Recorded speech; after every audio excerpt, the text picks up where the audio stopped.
there's nothing better possible than what will happen to you if you tell the truth. It doesn't matter how it looks to you.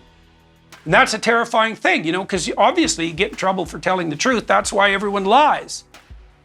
And I believe that. And how could it be otherwise? What are you going to do? You're going to make the proposition that you bring about the order that is good in the world by lying.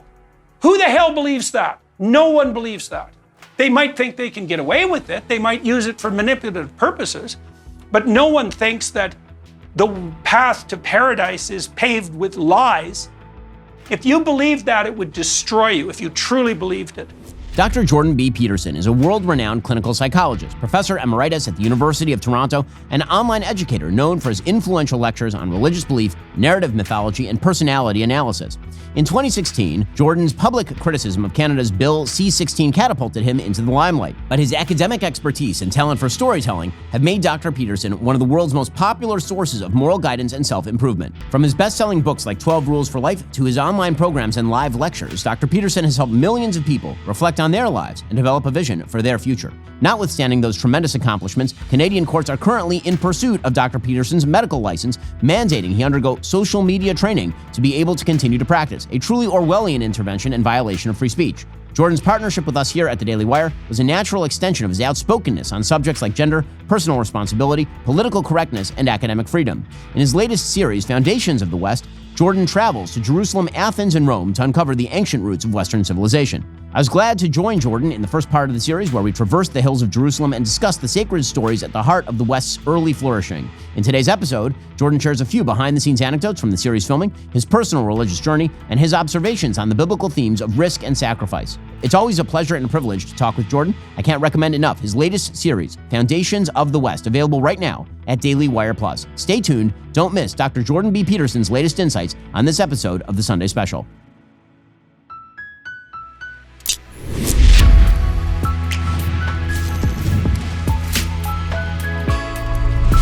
Jordan, great to see you as always.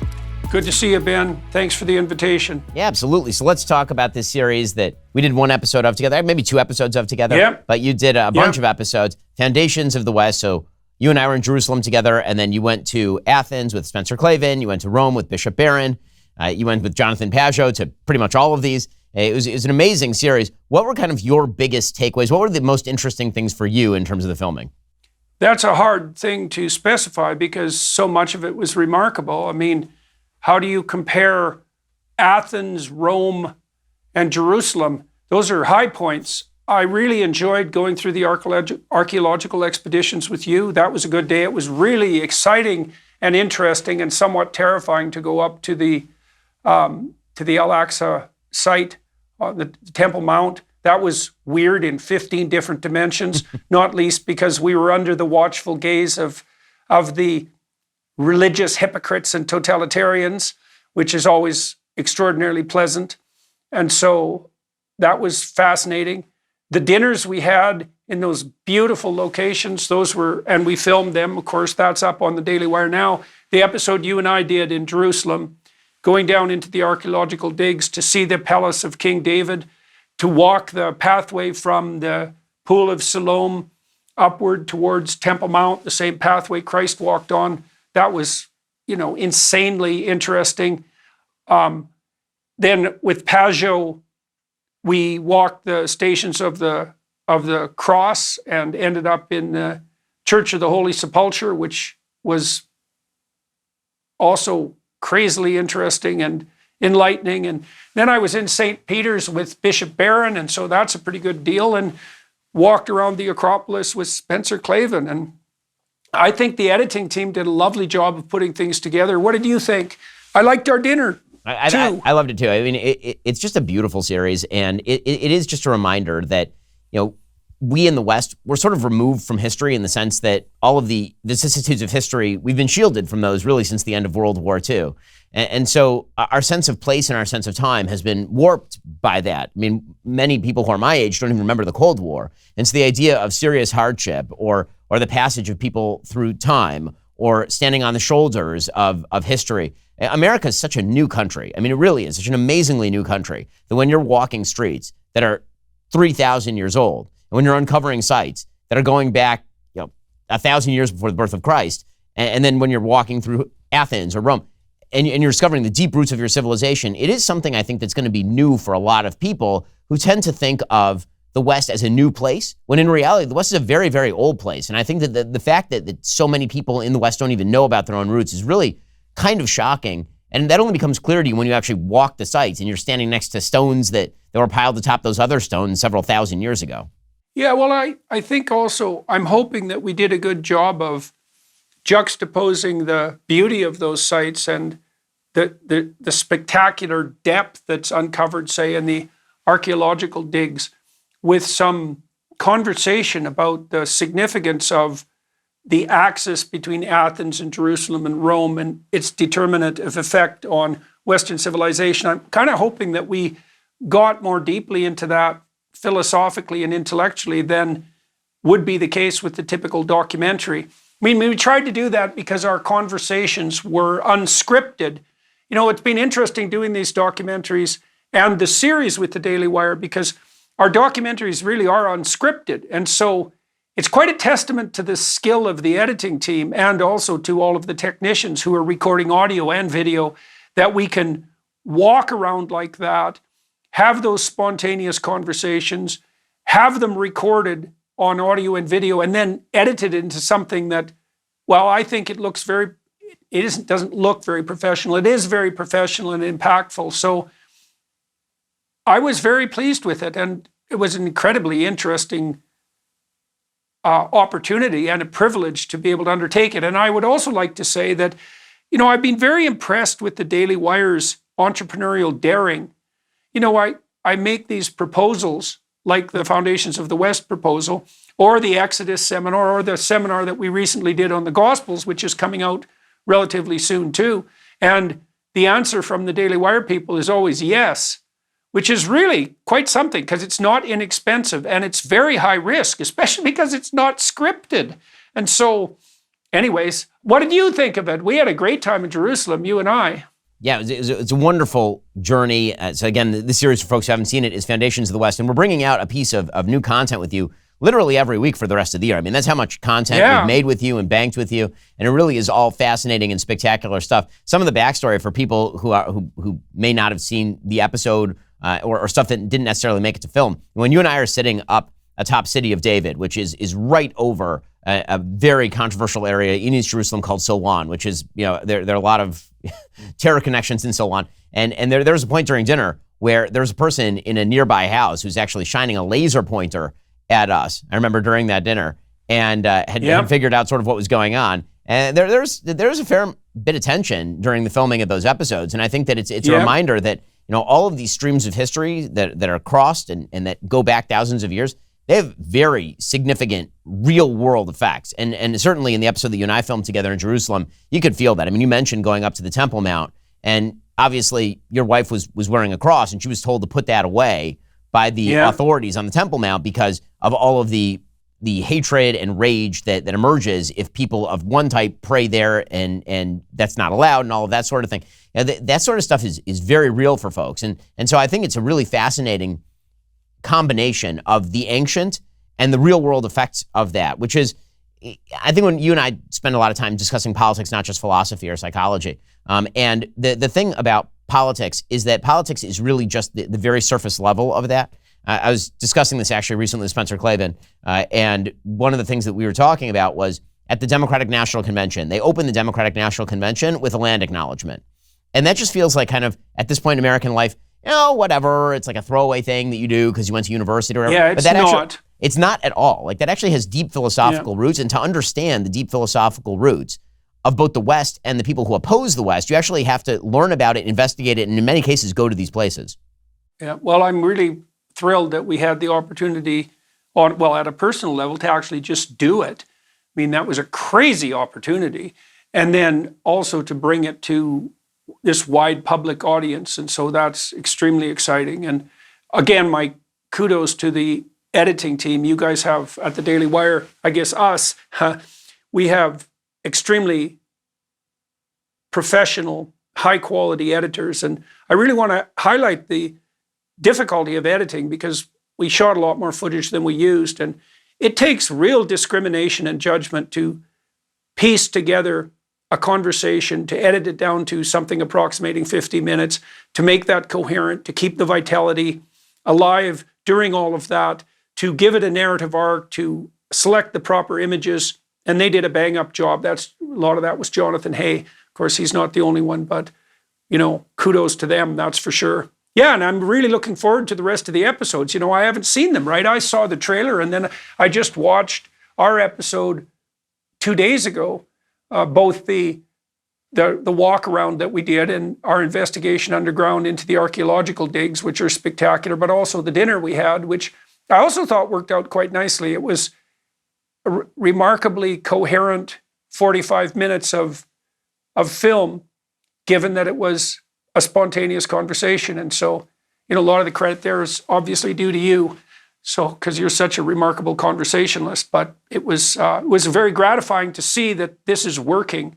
And, it's also interesting, this technique of doing it without a script, because of course, one of the things that makes the kind of conversations we're having right now, and also the conversations that, say, Rogan and people like that conduct on YouTube so compelling to people, is that they're not subject to manipulative editing.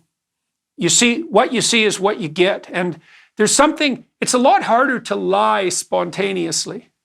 You kind of have to think through your lies. And if you're engaged in an actual conversation, then you tend to say what you actually think. Well, you tend to discover what you actually think in the course of the conversation.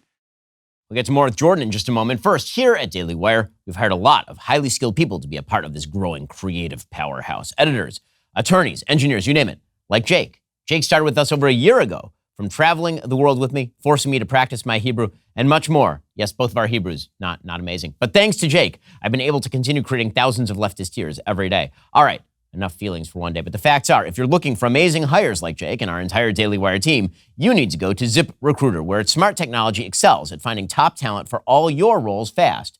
ZipRecruiter makes hiring faster and easier.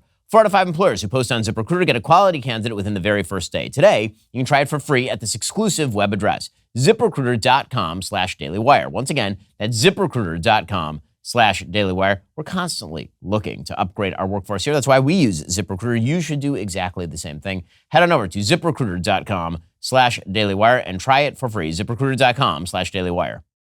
So, yeah, and you said we're putting out a different piece of content, about every week now? Yeah, pretty much every week all the way. That I've made with you guys. Yeah, and so there's the foundations of Western civilization, and there's about, 6 parts to that? 8 parts to that. I think there'd be at least 8. There'd be the 4 episodes that are geographically located. Each of them is associated, I believe, with a dinner.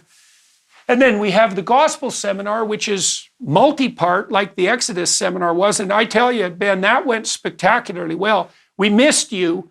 It would have been nice to have you there. That obviously was extremely complicated. But I'm very curious to see what the editing team will have done with that, because one of the things I encouraged them to do was to take it up a notch from what we did with Exodus, and to intersperse more interviews with the people who participated, and also to use more images, and to give it a bit more of a documentary feel. So I'm very curious to see how that turned out. We did that in a week, It was a crazy week, man, because we were recording 4 hours a day, and that's a lot. And I was in the middle of my tour, I was trying to juggle the conversations and to keep us on track through the gospel narrative and make sure that we were on time. And it was very demanding for everyone involved. But, we did. We were on time with all the sessions, and we got through the entire book, and we didn't rush. And that's also a testament to Daily Wire, because one of the things that you guys did that was really useful was allow the time for the conversation to unfold in its necessary way.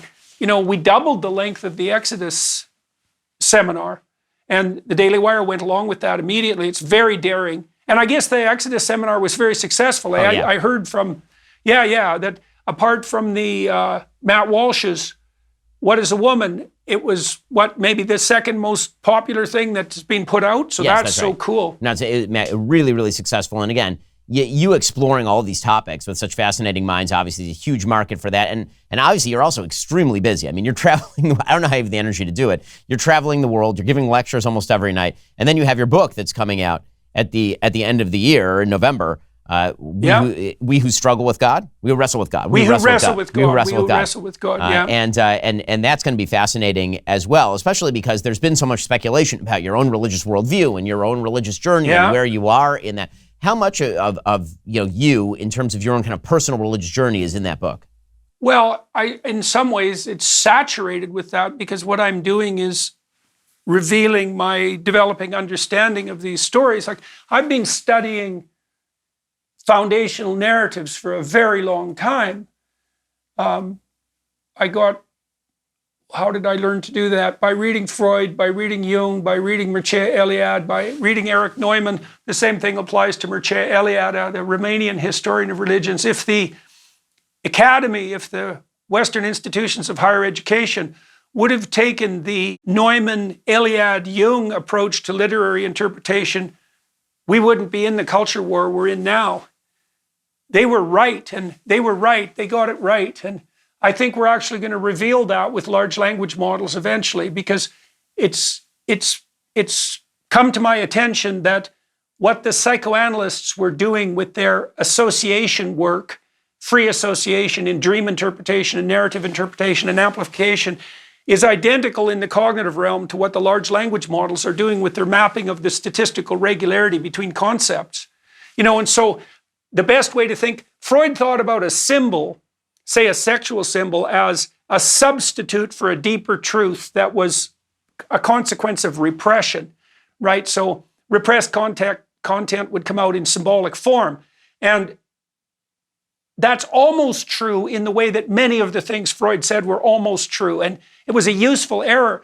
But Jung took a completely different approach. And the best way to conceptualize that in modern terms is the way the large language models conceptualize it, is that any given concept is going to have a ring of associated concepts around it. So, for example, the concept witch would be statistically associated with concepts like night and swamp and cats and brooms and potions. And that's part of the complex of ideas. And the Jungian influenced psychoanalysts were very good at delineating the nature of these complexes. And partly what I'm doing in the book, this new book, is exactly that. I'm showing the patterns of ideas that are encapsulated inside the story. So I walk through about 10 of the Old Testament biblical narratives. The next book will be on the book of Job and the Passion. And it's mostly written already, but this one concentrates mostly on Old Testament stories. And that was really exciting, because it especially with the lecture tour too, because that enabled me to develop expertise in the analysis of a multitude of stories that I hadn't been that familiar with. I knew the Genesis stories pretty well. The creation story, Adam and Eve, Cain and Abel, the story of the flood. I learned a lot more about the story of the Tower of Babel, which is actually a description of the construction of a totalitarian state as an alternative to worship of the one true God, you might say. And it's the engineers that build the Tower of Babel, by the way, in the biblical account, which is extremely interesting. And then I really learned the story of Abraham, which I actually think compromises a rejoinder, an irrefutable rejoinder to Richard Dawkins' concept of the selfish gene. Because partly what the story of Abraham does is lay out the nature of the multi-generational, non-selfish commitment that's integral to actual reproductive success. Like, it's so cool, Ben, because what God promises Abraham when he decides to go out for the adventure of his life, one of the things he promises Abraham is that he'll become the father of nations. And so you can think of the story of Abraham, first of all, as a delineated account of how you live if you're Abel or Seth, right? The proper sons of Adam and Eve. So Abraham is the first true individual. He's the archetypal individual, just like Moses is the archetypal leader. And the story of Abraham delineates a pattern of upward striving sacrifice that establishes the pattern of paternity that best ensures reproductive success over the longest possible span of time. And that turns out not to be a selfish enterprise at all. Quite the contrary. It's a pattern of sacrifice that's exemplified by Abraham's willingness to sacrifice Isaac. And it marks out the multi-generational commitment of human beings to their offspring.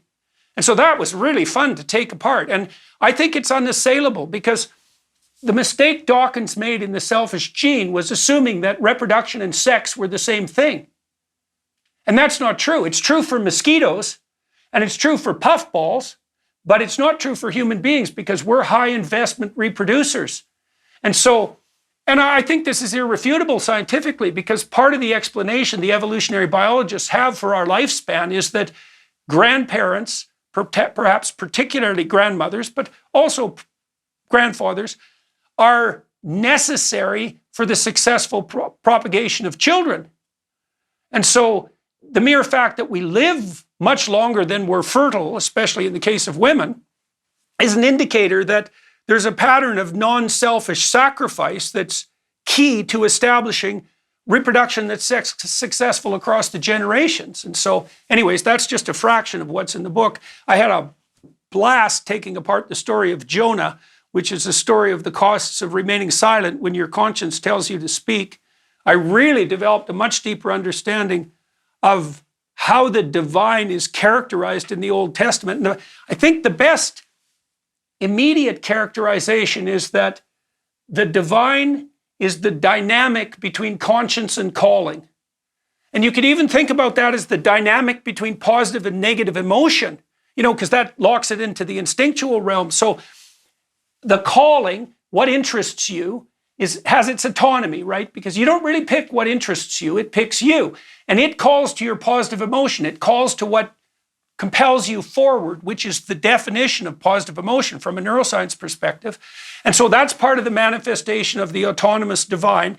But the same is true of conscience, which is more like negative emotion, which warns you when you're wandering off the straight and narrow path. And this also helped me put two and two together with regards to the pillar of light and the pillar of darkness that guides the Israelites across the darkness. Is the pillar of light is the light that shines in the darkness that compels you forward.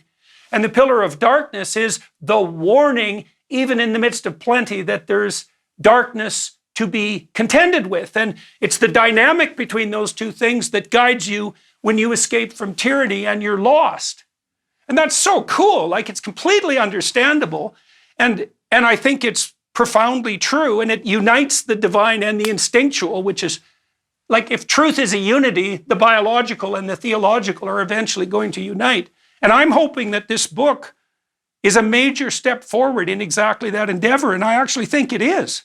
So I'm really excited about its launch.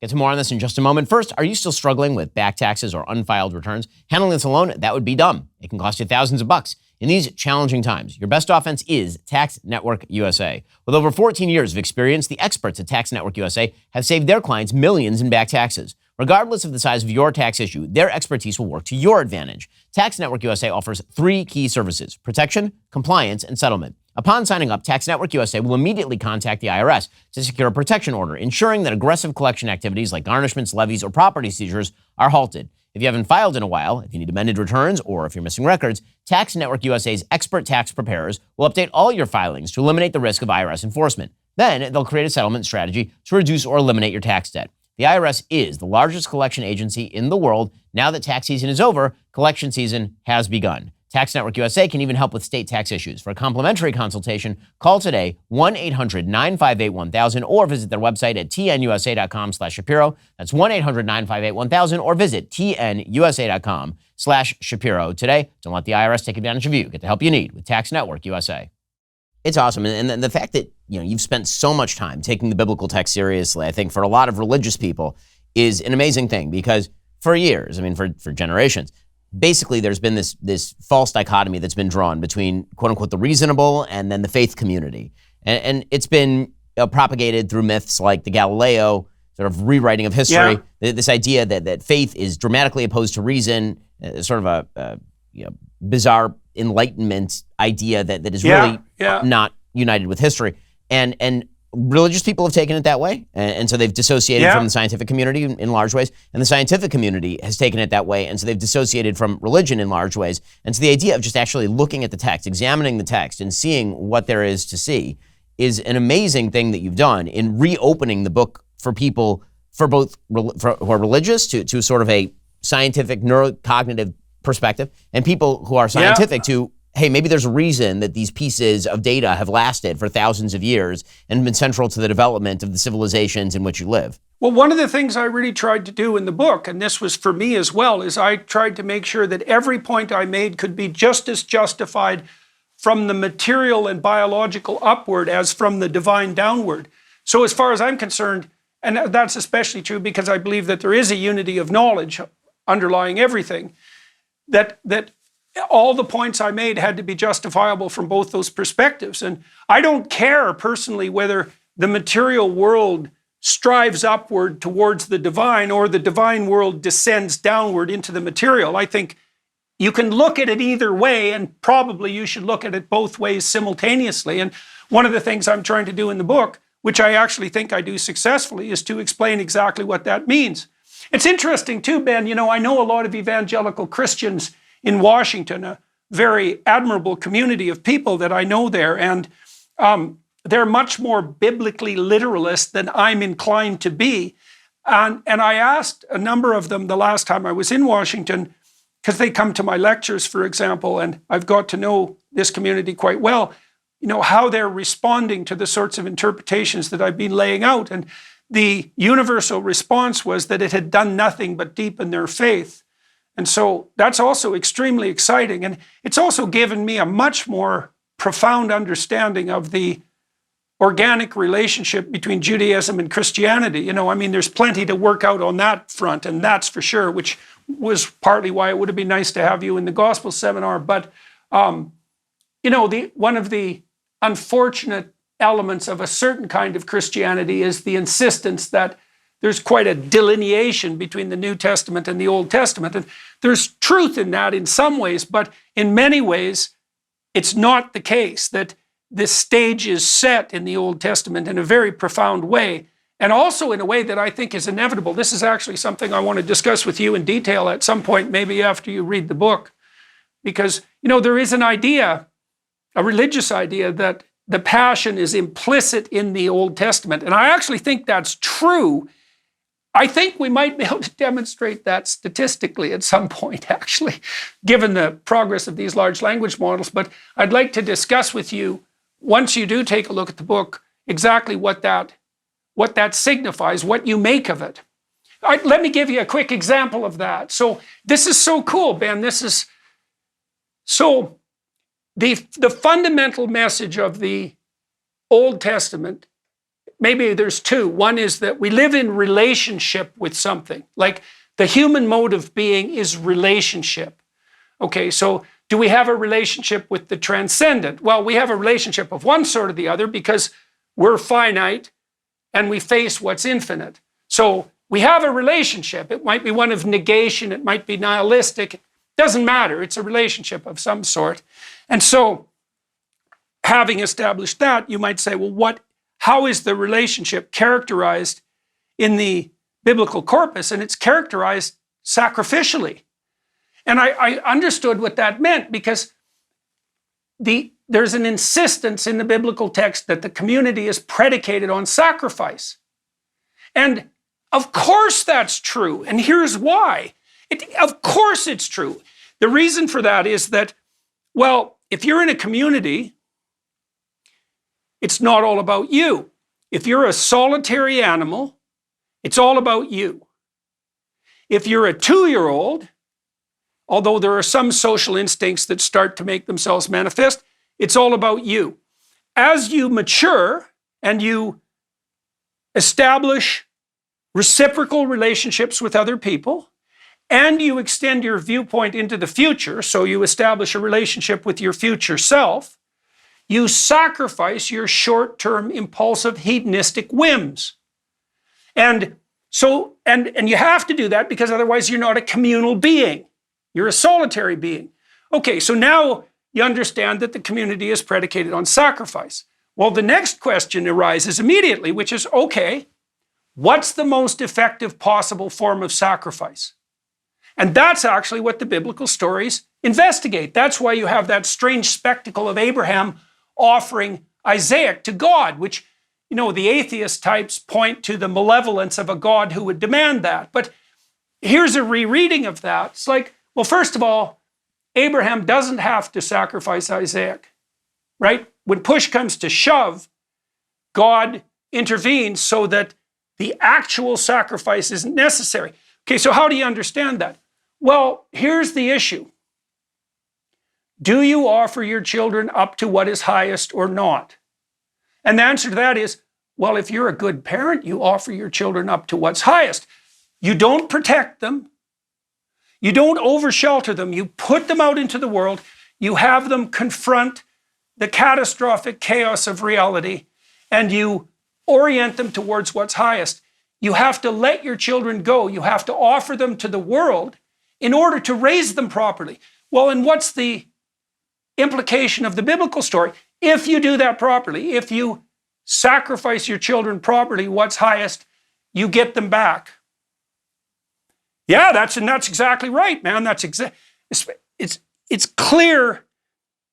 Part of that sacrificial process is the willingness of the parent to expose their children voluntarily to the cataclysmic adventure of existence. That's a sacrificial gesture.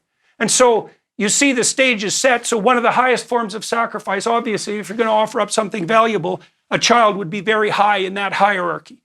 You could offer yourself, you could offer your child. You know, and in the Christian passion, you see those two things come together. That's the theological insistence on the Christian side. But in the Old Testament corpus, Abraham sacrifices his son to God because the other thing that happens as Abraham develops, the quality of sacrifice that he's called upon to offer increases. With every transformation of character, he has to offer something more fundamental in order to continue the process of personality transformation upward. And that's true, man. That's exactly how life works. Now, the story of Abraham and Isaac, well, one of the most fascinating things about it, and there are tons of things about it that are really fascinating, there are a couple that come to mind immediately. One is that obviously the worst thing you can do in the ancient world, according to Judaism, is sacrifice your child, right? Sacrifice to Molech is considered like literally the worst thing that you can do in the Bible, right? This is what distinguishes the Israelites from surrounding nations, for example. Also, we have a story of Abraham literally trying to argue God out of doing something that he thinks might be immoral. When God decides to destroy Sodom and Gomorrah, it's Abraham who says, you know, God, you might be killing too many innocents there. You might want to be careful there. And then they have a negotiation over exactly how many would be the whole city versus innocents and all this. So one of the big questions that gets asked by a lot of the biblical commentators is, so why doesn't Abraham have that conversation with God about Isaac? Right? That'd be a perfectly obvious conversation to have. God says to him, I want you to take your son to a place that I'm going to show you, which, by the way, similar language to, I'm going to take you to a land I will show you. Right? I'm going to take your son 3 days distant to a place that I'm going to show you, and then sacrifice him on that mountain. Why doesn't Abraham have a conversation with God? Why doesn't he say, well, hold up. I thought child sacrifice is bad. This is a thing we're not supposed to do. Why are you now telling me to do the reverse of all the things that you've educated me to do to this point? Instead, he immediately acts, right? It says with alacrity, he gets up, he saddles the donkeys, he puts together the team, and he starts to move. And the only way I think that you can explain the entire sentiment is that it is just a reality. This is something I explained to, I remember I had this conversation with a person who I was in law school with. He's a secular Jew, and we were talking about, you know, whether he should raise his kids Jewish or not.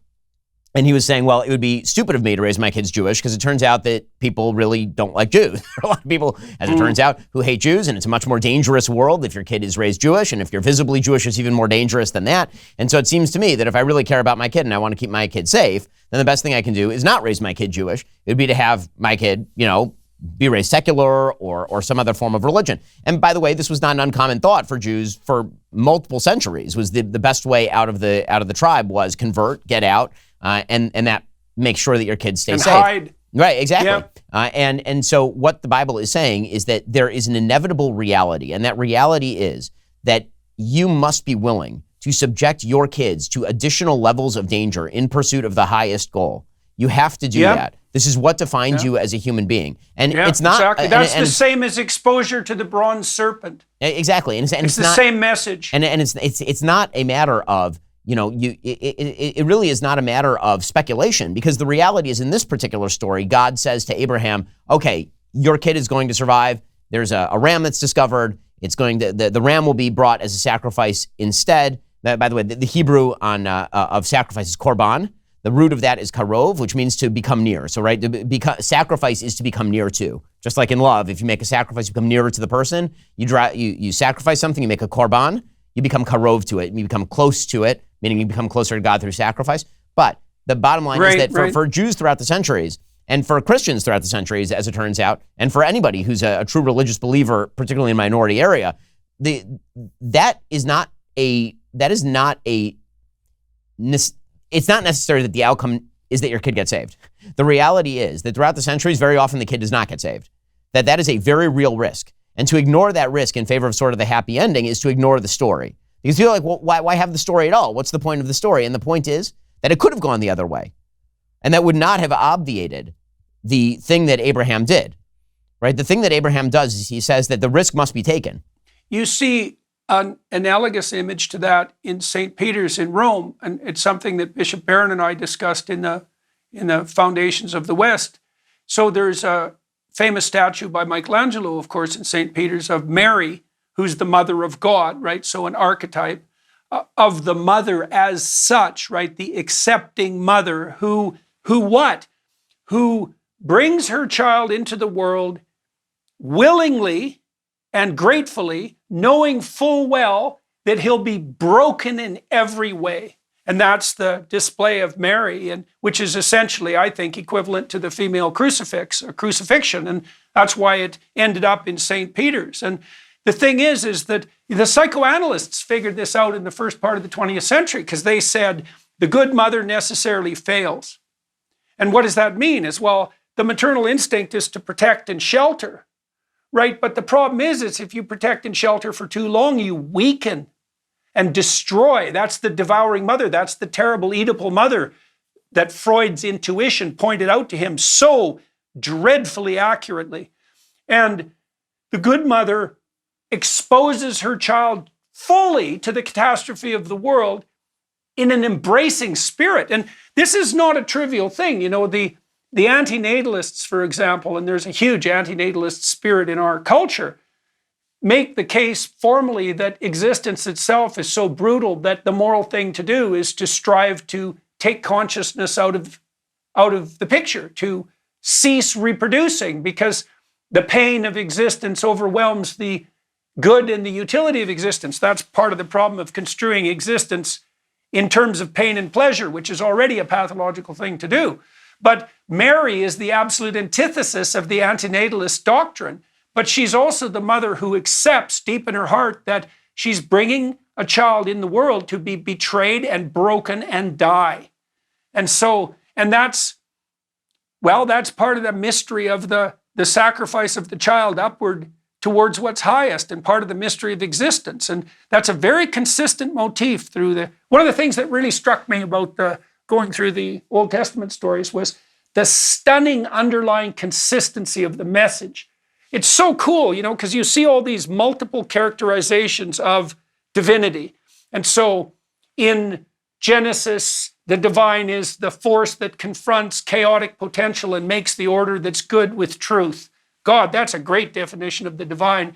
And then the divine is the judge that bars the way to paradise so that nothing that is insufficient can make entry. It's like, well, yeah, obviously, nothing that isn't paradisal can make its way into heaven. That's the sword that turns every which way.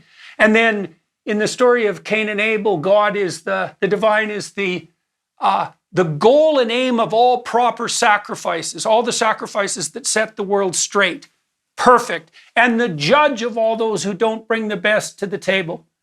And then in the story of Noah, God is the spirit that comes to the wise to tell them to prepare when chaos is about to descend. It's like, do you believe in that? And then in the story of the Tower of Babel, the divine is the force that brings the totalitarian Luciferian to his knees. And then the biblical authors collate those and say all of those manifestations are of the same underlying unity. And then that unity is explored as the text progresses. It's so deep. It's so deep that there's no end to the amount of exploration that can be done within the text. It was fascinating. It's one of the things that people always ask is sort of who's the central character of the Bible. I'll talk about the Old Testament because, again, my knowledge of the New Testament is more limited, but it's true of the New Testament as well. The central character of the Bible is God. The central character of the Bible is not, in fact, Abraham. It is not Noah. It is not Moses. The central character is God, and God is that's why the idea of God being angry or God having pain. All these things are they're analogical in the sense that God doesn't have pain in the same way that you or I have pain, but it's kind of the nearest way that we can understand what exactly is happening with God, because how else could we understand any of it? But the idea that what the Bible really is a series of snapshots from various different angles of the living God. That's obviously true, and it's openly described in Exodus, right? When you and I went through Exodus in the Exodus series, what I think is the most moving segment of the entire Old Testament, which is where Moses, after he's been offered by God, God says, I want to get rid of the Jews, I want to get rid of the Israelites, not interested in them anymore, they've sinned too many times, done. And Moses says, no, if you are going to do that, you need to obliterate me also from your book. And God offers him, I'll make a new nation of you. And Moses is like, well, no, it's your nation. I don't like them. I think they're jerks also. But you know what? This is your nation, and that's not the way this can work. And then God accepts that, and then he says, is there anything else you want? And Moses says, I want to see your face, which is just, again, I think it's the most romantic. It's the most romantic part of any literature ever written. When Moses says to God, I want to see your face, and God says, no one can see my face and live. And so then God puts him in the cleft in the rock, and it says he walks by him. And the basic idea is that Moses can see his back. That's such an unbelievable idea that you can only get a glimpse of God very often in retrospect and in the distance. The idea, like no one can see the fulsomeness of God and live. It's not possible. Like human beings are not made to take all of that in. But what the Bible is attempting to do is show you a bunch of different angles on God so that you can better understand the universe in which you live, that God built for you and built for you to live in. And that's why all these stories matter so much. It does that. Well, the other case that I make, and this is also, like, I do believe that we're at the end of the Enlightenment, especially the French Revolution, rationalist / empiricist Enlightenment, because they were wrong. And the postmodernists, oddly enough, on this front were correct, because the postmodernists, and they weren't the only discipline, by the way, that figured this out. The philosophers weren't the only people that figured this out, because the cognitive neuroscientists have figured it out too. And so have the robotics engineers. The structure we perceive the world, first of all, we perceive the world through a structure. If you describe that structure, that's a story. So the postmodernists were right that we inhabit a story. They were wrong in that we don't inhabit the Marxist story of power. Right, and so they got the mystery right. We see the world through a story, and then they jumped immediately to a conclusion, which was, well, the story is obviously one of power. It's like, no, that's the Luciferian story, boys and girls, and you should be very careful before you presume that the fundamental motivating force in the world is power. There is no more pathological claim. That is theologically, that's a claim that Satan is the ruler of the cosmos, because he's the usurper who uses nothing but power. And that's an unbelievably dangerous proposition. And so the question arises, if it's not power, then what is it? And Freud would say, well, it's sexuality. And to some degree, that's what Richard Dawkins does too. But they make the mistake of assuming that the reproductive instinct is identical with the sexual instinct, and that's just not true. It's way oversimplified. Or maybe there's no story, and that leaves you being a nihilist. Or maybe the story is one of pure pleasure, and that leads you to be a hedonist. And none of those stories work. And the story that's put forward in the biblical corpus is that sacrifice is the basis of not only community, but maturity and meaning. And I can't see any way that that's wrong. Like I took I do take what I do very seriously, and there isn't a sentence in this new book, and I think this is true of all the books I've written, that I didn't try to break apart with the biggest hammer I could find. I only left sentences that I could not dispute, and I tried to attack the problem from a variety of different disciplines, political disciplines and scientific disciplines, and from the theological perspective to the degree that I was capable of that. And that's dangerous because it requires a multidisciplinary perspective. But I only left standing what passed all those tests, those multiply derived tests. And I don't know what's going to happen. Maybe nothing, because God only knows what happens when you publish a book, Ben. But I don't think the atheists are going to have a leg to stand on. I really believe that. I think that the argument can be made unassailably that community is based on sacrifice and that the human relationship to existence is a relationship.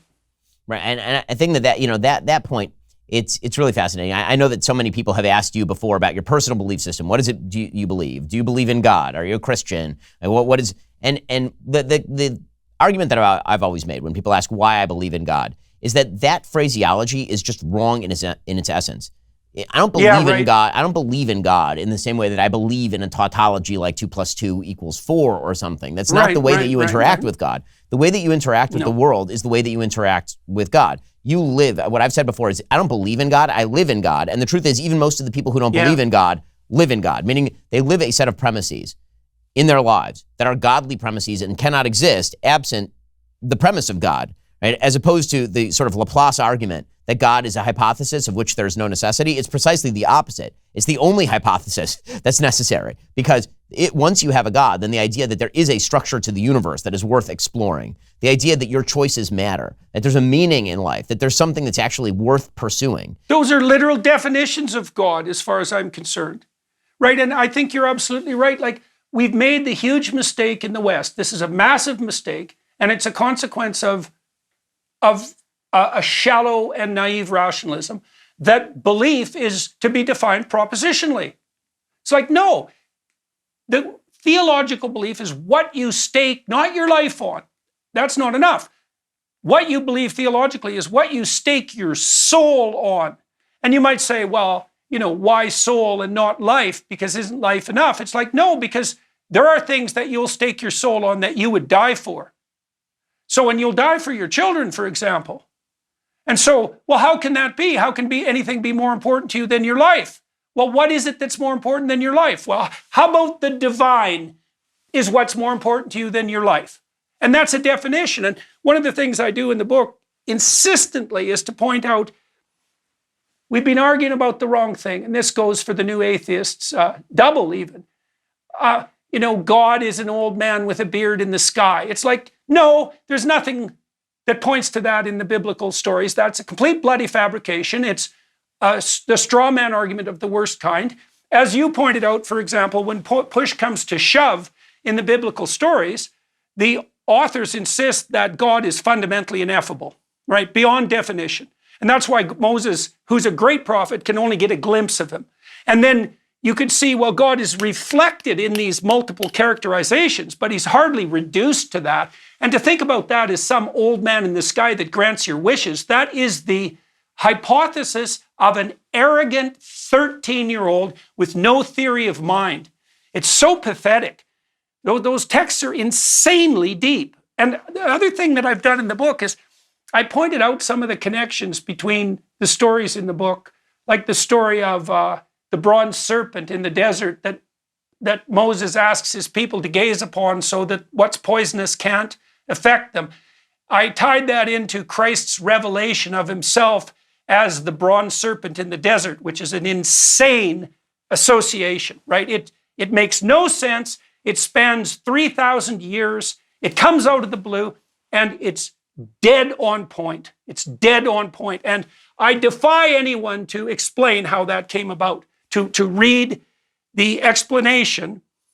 The explanation is something like you need to confront what terrifies you in order to thrive. And one of the things that's characteristic of the Christian passion, the way the story lays itself out, is that there isn't anything more horrifying than that pattern of death. Like, it's the ultimate tragedy. And so Christ portrays himself as the bronze serpent in the desert because the details of his life involve everything that people are terrified of. And the insistence is, if you're willing to voluntarily confront that, God walks with you. And I think that's right. What's the alternative, Ben? You get stronger by turning away from things? That's a stupid theory. No one believes that. And all the clinical evidence suggests the opposite. You get stronger by adopting maximal responsibility with open arms. Right, and that's a sacrificial process. And so, well, you know, I tested this book out on tour because I did like 60 lectures, and I brought people along like Jonathan Pajot and Douglas Murray and John Vervaeke and Konstantin Kisin, because I wanted to see how they would react to the ideas, you know, because some of them are more on the atheist end of the distribution. And well, that was extremely interesting too, because I wanted to see if the ideas could be destroyed, cracked, you know, if there was some flaw in them that I hadn't discovered. And well, I guess we'll see when I publish it, because all my mistakes will be public, but I couldn't break it. And it's very exciting. It's been a ridiculously exciting endeavor. So after having spent all this time with the biblical text, who is the character who you find your heart with the most? Not God, everybody else. Who, like, you've gone through a wide variety of these characters. Who do you see yourself in, or who do you sympathize with the most, or whose story do you find yourself drawn back to? Maybe Jonah. Maybe Jonah, you know, because Jonah gets swallowed by hell because he refuses the call of his conscience. And it's a great story, because the story lays out the multiple motivations why someone might run from their conscience, but also points out that there isn't anything more dangerous that you can do than that. You know, even though if you speak the words of truth that you're called upon to speak, that may endanger you. But remaining silent in the face of a divine command is even more dangerous. And there may be times in your life where you have to pick between competing dangers. You know, there's no safe pathway forward. Often, if you're compelled to speak, that's the situation. But the story of Jonah indicates very clearly that here's what it indicates, Ben, and this is an axiom of religious faith. There's nothing better than there's nothing better possible than what will happen to you if you tell the truth. It doesn't matter how it looks to you. And that's a terrifying thing, you know, because obviously you get in trouble for telling the truth. That's why everyone lies. But there's an insistence, especially in the story of Jonah, which is you don't see everything. You see the same thing in the story of Job. You don't see everything.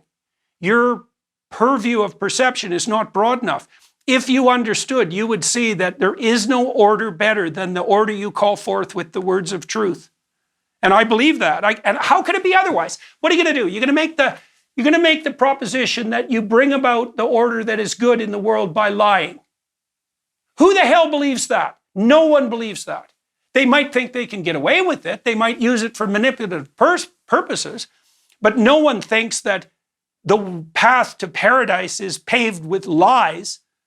Even the worst criminal knows that that's a fundamental misapprehension of the structure of existence itself. If you believed that, it would destroy you if you truly believed it. You know, the story of Jonah is fascinating also because what Jonah is really seeking to avoid, I mean, just historically speaking, is the conclusion that God is saying to him, which is that the area in which you live will be conquered by your enemies, right? Nineveh, which is in Assyria, is an enemy to the Israelite kingdom at this time. Right. And so what Jonah is being told by God is you need to go and have these people repent, even though the likely outcome of their repentance is going to be their mastery of the people you live with. I mean, it's going to be bad for you. It's going to be bad for your nation. You still have an obligation to go and repent. This is why Jews read Jonah on Yom Kippur, this on the Day of Atonement, because the idea is that everyone is worthy of atonement, even people who are going to go on to do bad things. That atonement is a continual process, and that atonement is, in fact, such a high goal that we don't even look beyond what happens beyond the atonement. Like once the atonement is done, you've atoned, you're pure in that moment. What happens next? That's up to you. And so he rejects the call because he doesn't want the people to atone. It's not that he believes that he's going to be killed by the people in Assyria. He believes they're actually going to do the thing. And the idea is the future is not in your hands. All that's in your hands is the thing that you have to do that's right in front of you that God instructs you to do. You can't control what's going to happen 5 years from now. You can control the thing that is right in front of you today. Or you do control it insofar as you can by uttering the words that your conscience compels you to utter. That's the best you've got. There's no up above that. There's no rationalistic manipulations that are strategic on your part that's going to pave a pathway forward better than just the stark truth.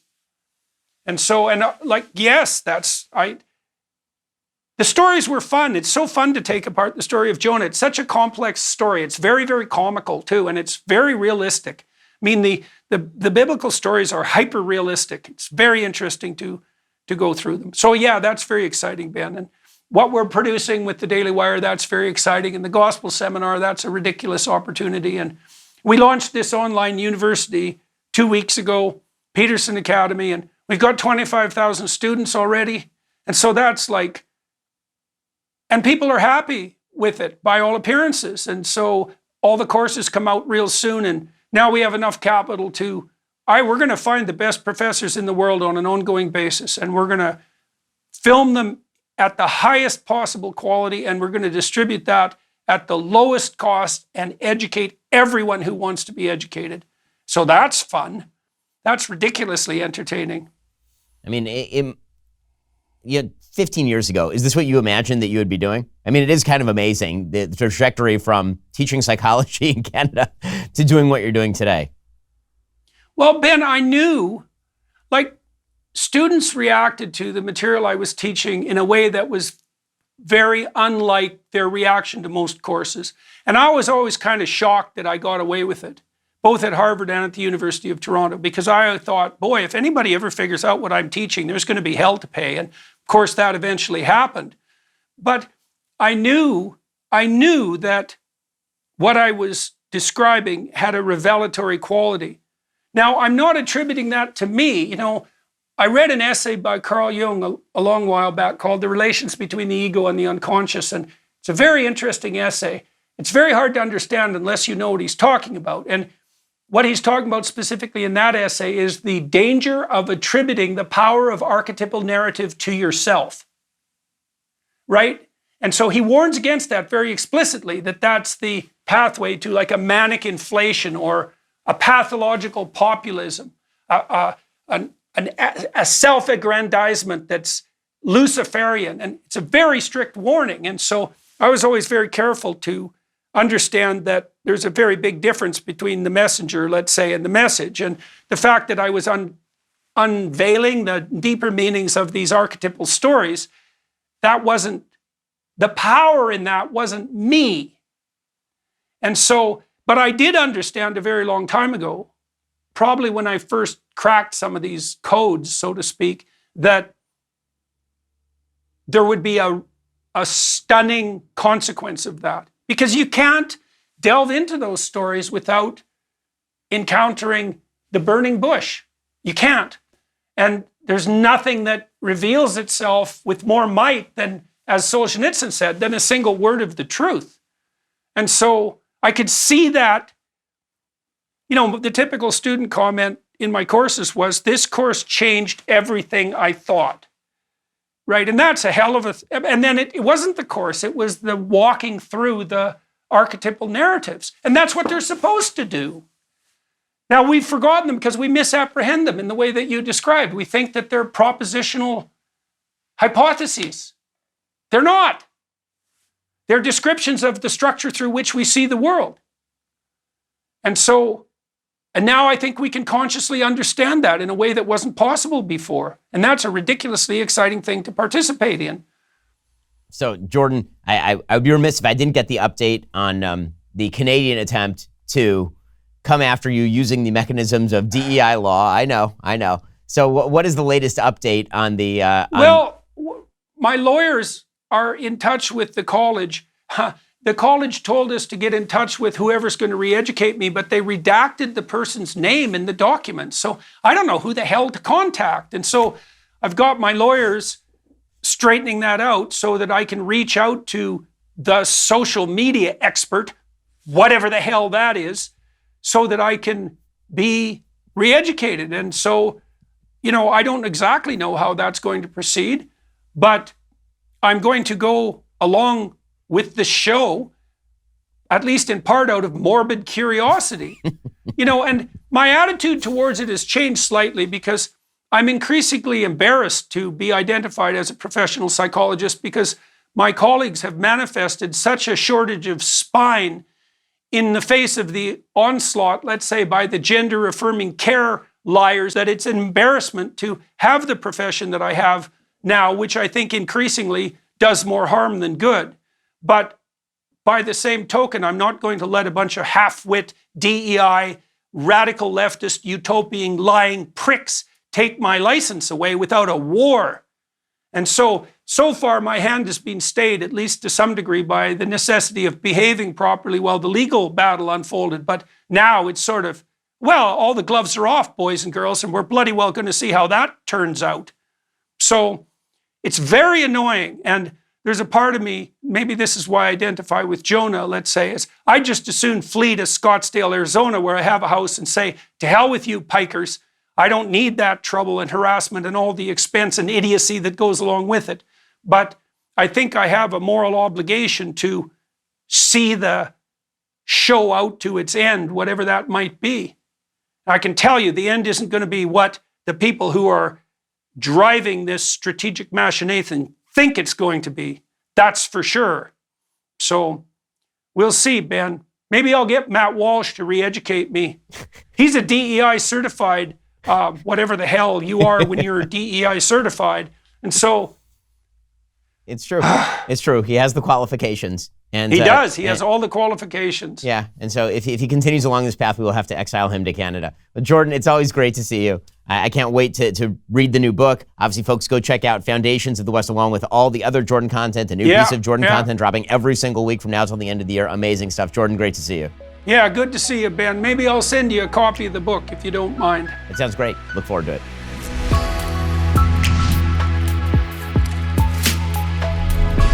The Ben Shapiro Sunday Special is produced by Savannah Morris and Matt Kemp. Associate producers are Jake Pollock and John Crick. Production intern is Sarah Steele. Editing is by Jeff Tomlin. Audio is mixed by Mike Coromina.